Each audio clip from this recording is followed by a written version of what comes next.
Buenos días, bienvenidos a este nuevo vídeo sobre el tema número 5, inferencia estadística. En este vídeo abordaremos la distribución de la media muestral, que es un tema absolutamente crítico para todo lo que viene a continuación. Así que ruego, por favor, que pongáis la máxima atención porque empezamos.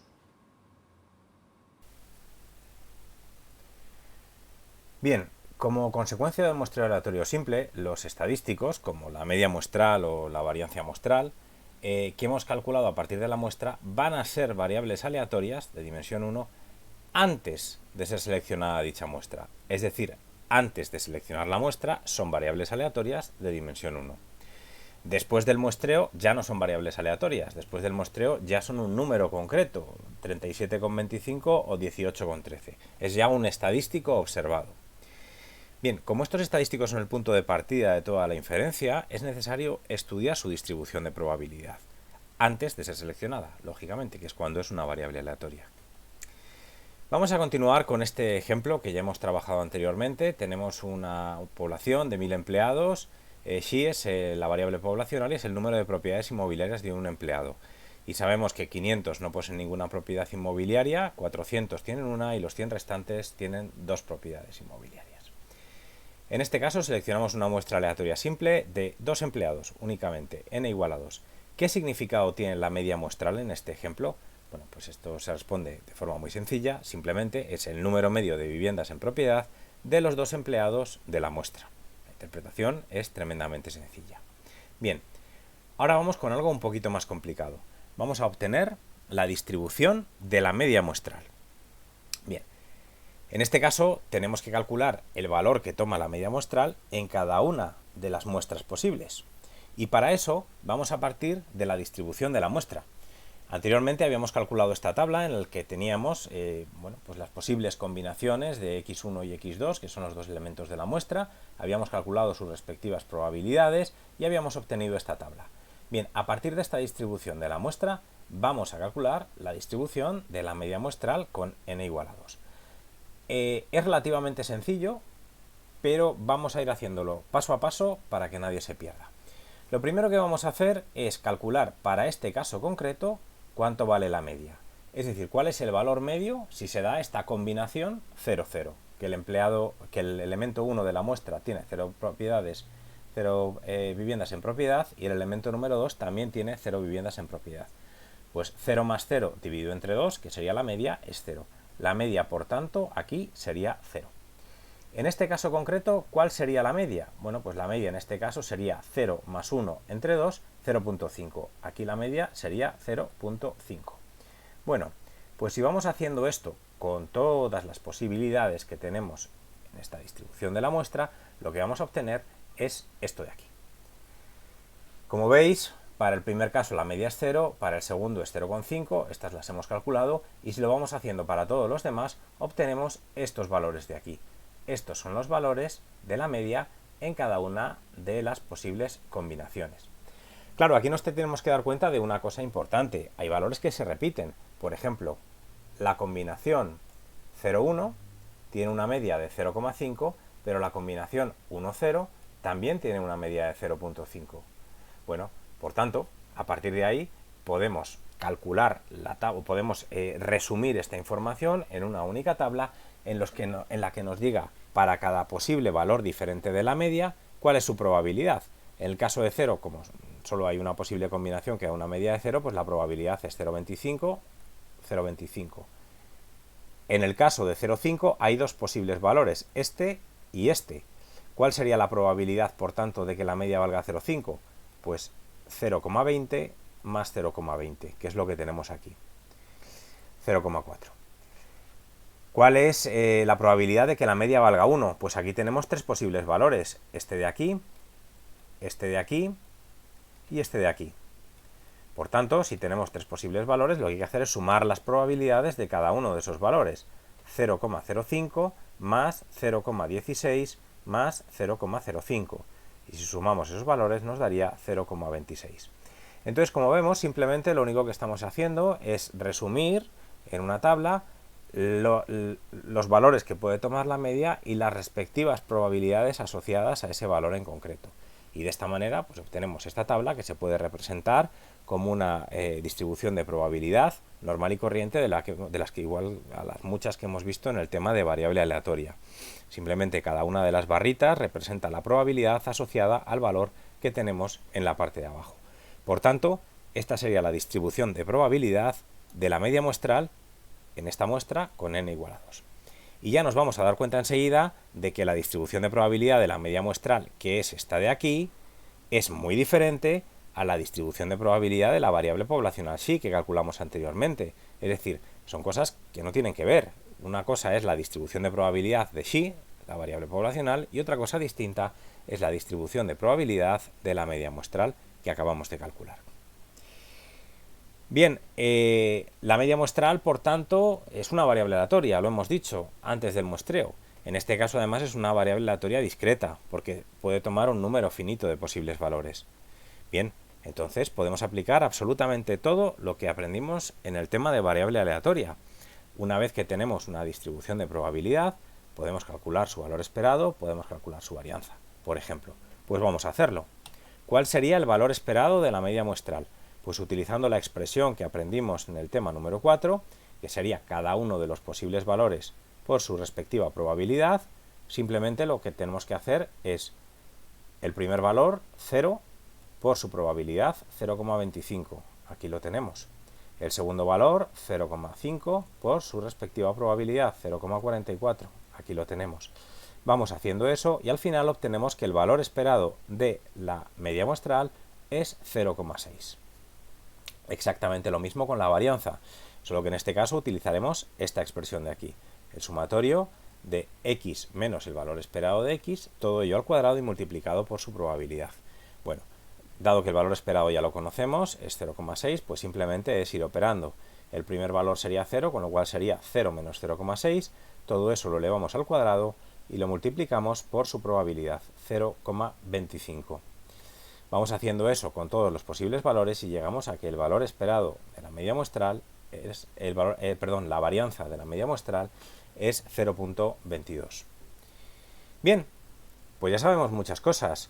Ya sabemos que en este caso concreto hemos podido calcular el valor esperado de la media muestral y hemos podido calcular la varianza de la media muestral. Porque, insisto, la media muestral es una variable aleatoria antes del muestreo. Bien, pero ¿qué propiedades tiene? Bueno, pues vamos a utilizar las cosas que aprendimos en el tema de variable aleatoria y concretamente las propiedades del valor esperado y de la varianza. Nosotros sabemos que el valor esperado de a más bx, siendo a y b constantes, es igual a más b por el valor esperado de x. Bueno, pues vamos a aplicar esta propiedad al caso concreto de la media. Voy a calcular el valor esperado de la media. La media la puedo expresar como el sumatorio de todos los valores x1, x2, x1 más x2 más x3 más xn dividido entre n. Esta es la definición de media. Y ahora, dado que n es una constante, puede salir fuera, utilizando esta propiedad de aquí.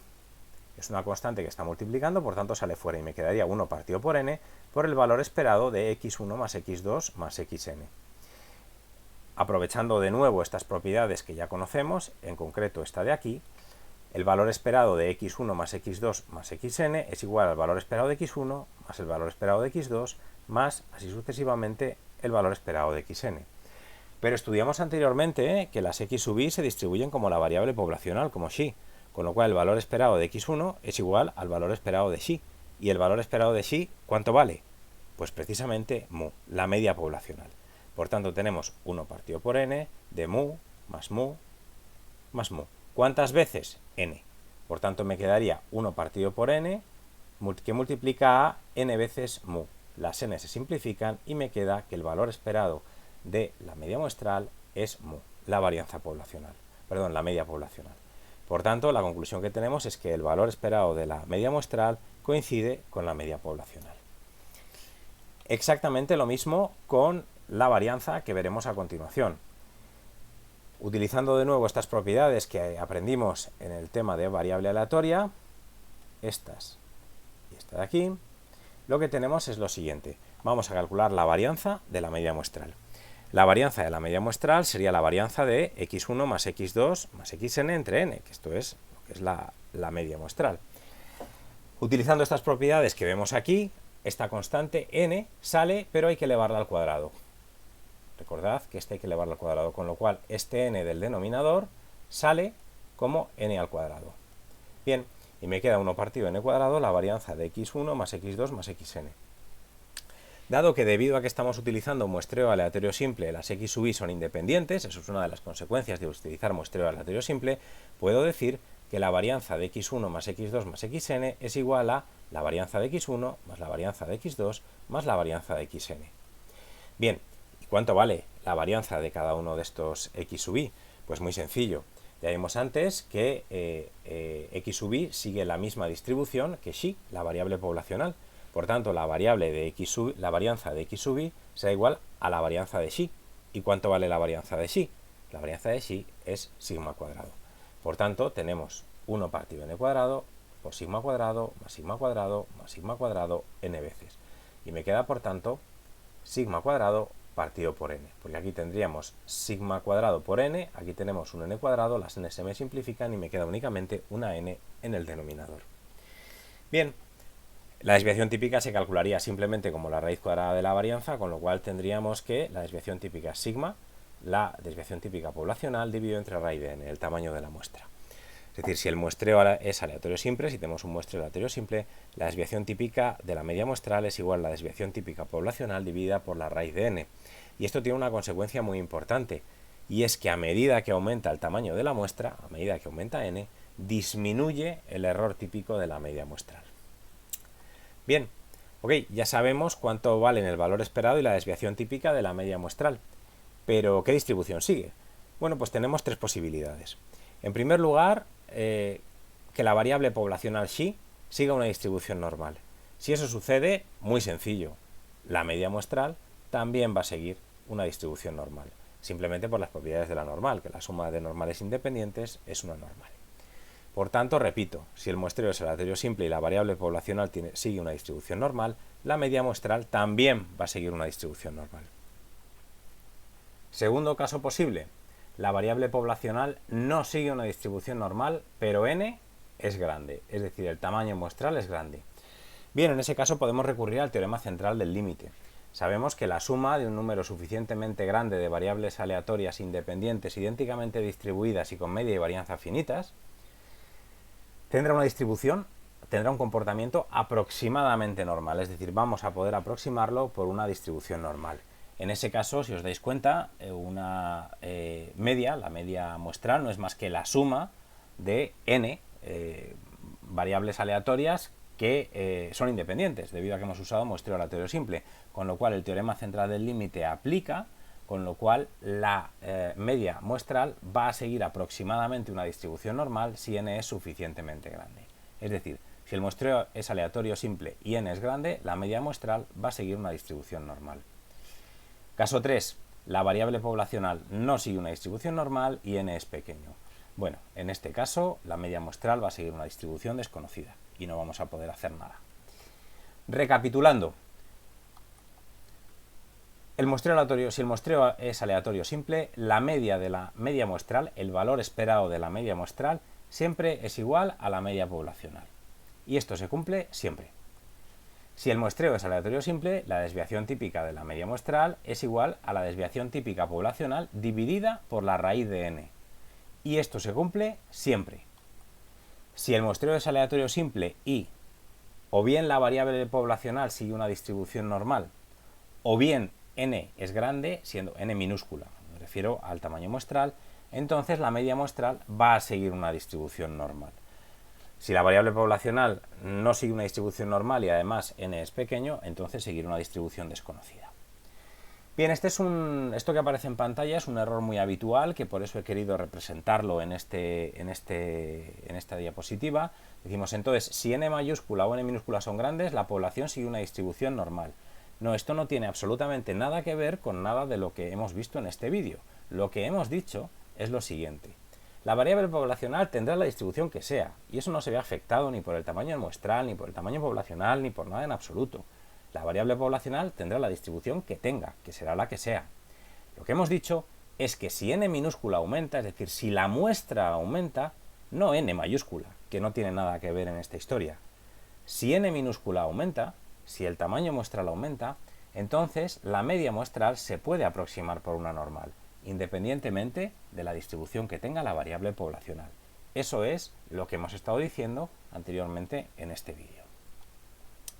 Bien, vamos a seguir con el mismo ejemplo que teníamos antes y vamos a ver cómo queda la distribución de la media muestral, pero en este caso cuando la muestra es de 80 empleados. Anteriormente hemos calculado la distribución de la media muestral para n igual a 2. Bien, pues ahora la vamos a calcular para n igual a 80.